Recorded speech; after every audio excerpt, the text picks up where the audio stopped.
दूध का कर्ज। बंटू एक गरीब परिवार का लड़का होता है, जहां 2 वक्त के खाने और बंटू की स्कूल की फीस दोनों के लिए ही पैसे की कमी होती है।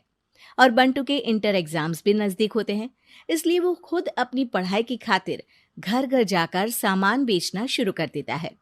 एक सुबह बंटू थैले में सामान भर के घर से निकलने को तैयार होता है।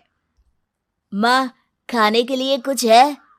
अरे नहीं बेटा, आज शाम को पापा लेकर आएंगे। हाँ, माँ की बात पर बंटू भूखे पेट ही सामान बेचने निकल जाता है। वो सुबह से शाम तक घर घर जाकर सामान बेचता है, लेकिन अब भूख प्यास की वजह से काम करना मुश्किल हो जाता है। इस तरह काम पूरा नहीं हो पाएगा, और अगर बीमार पड़ गया तो एग्जाम्स के पहले फीस कैसे इकट्ठा करूंगा? ऐसा करता हूँ, अगले घर खाने के लिए कुछ मांग लेता हूँ। इसी के साथ बंटू आगे जाकर एक घर की बेल बजाता है, जिस पर निम्मी दरवाजा खोलती है। क्या हुआ? निम्मी को देख बंटू एक गिलास पानी के आगे उससे कुछ नहीं मांग पाता। निम्मी उसे दरवाजा पर खड़ा छोड़ घर के अंदर चली जाती है और कुछ देर में एक बड़ा गिलास दूध लेकर बाहर आती है। ये देखकर बंटू हैरान रह जाता है। ये लो। अब पर मैंने तो पानी मांगा था। देखने से साफ पता चल रहा है कि तुम्हें भूख लगी है। इससे तुम्हें आगे काम करने की ताकत मिलेगी बेटा, पी लो। बंटू दूध पी लेता है। इसके लिए मैं आपको क्या दे सकता हूँ? तुम्हें मुझे कुछ देने की जरूरत नहीं है। माँ ने हमेशा सिखाया है कि इंसानियत की कोई कीमत नहीं होती। निमी की बात बंटू के दिल में घर कर लेती है। वो वहां से चला तो जाता है, लेकिन ये बात हमेशा के लिए याद रखता है। रात को घर पहुंचकर बंटू पैसों की गिनती शुरू कर देता है। स्कूल की फीस भरने के लिए तो ये पैसे बहुत ही कम है। कल से मुझे ज्यादा मेहनत करनी होगी।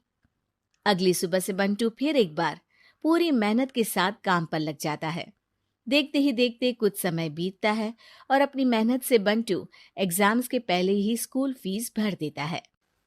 अब मैं भी एग्जाम्स दे पाऊंगा और फिर मेडिकल कॉलेज में जाकर बहुत बड़ा डॉक्टर बनूंगा। बंटू दिल लगाकर पढ़ाई शुरू कर देता है। उसे एग्जाम्स में टॉप करने की वजह से कॉलेज की स्कॉलरशिप भी मिल जाती है और वो पढ़ाई करने दूसरे शहर चला जाता है। सर, इस स्कॉलरशिप से आपने मेरा सपना पूरा कर दिया। मैं आपको जितना भी थैंक यू बोलूं उतना कम है। बेटे, तुम ऑल टाइम टॉपर हो। तुम जैसे ब्राइट स्टूडेंट को अपने कॉलेज में एडमिशन देना हमारे लिए प्राउड की बात है। हमें पूरा भरोसा है कि एक दिन तुम अपने नाम के साथ साथ इस कॉलेज का नाम भी बहुत रोशन करोगे। इसी तरह 15 साल बीत जाते हैं और बंटू अपने शहर का मशहूर डॉक्टर बन चुका होता है। डॉक्टर, एक लेडी का कॉम्प्लिकेटेड केस आया है, जिस पर स्टडी करने के लिए सीनियर डॉक्टर ने सबको मीटिंग रूम में बुलाया है। केस की डिटेल्स क्या है? बंटू के पूछने पर नर्स उसे लेडी की सारी डिटेल्स बताती है, जिस पर बंटू उसके शहर का नाम सुनते ही चौंक कर भागता हुआ उसके कमरे में पहुंच जाता है, जहां वो निम्मी को देखते ही पहचान लेता है। उसके पीछे पीछे नर्स भी वहां पहुंच जाती है। नर्स, इनकी सारी रिपोर्ट्स मुझे अभी चाहिए और अब से इनका केस मैं ही हैंडल करूंगा। पर डॉक्टर, ये केस बहुत कॉम्प्लिकेटेड है। आज तक कोई भी डॉक्टर इनकी बीमारी तक नहीं पहचान पाया, और दूसरे शहर वालों ने तो इनके बचने की उम्मीद ही छोड़ दी थी। तुम्हें आगे कुछ भी बोलने की जरूरत नहीं है। मैंने जो कहा बस वही करो। नर्स बंटू को निम्मी की सारी रिपोर्ट्स दे देती है, जिसके बाद वो उस पर स्टडी शुरू कर देता है और हजारों दिक्कतों के साथ महीनों की मेहनत के बाद आखिर में निम्मी की बीमारी का पता लगाने के साथ साथ उसका इलाज ढूंढ ही लेता है। मैं आपको ठीक करके ही रहूंगा।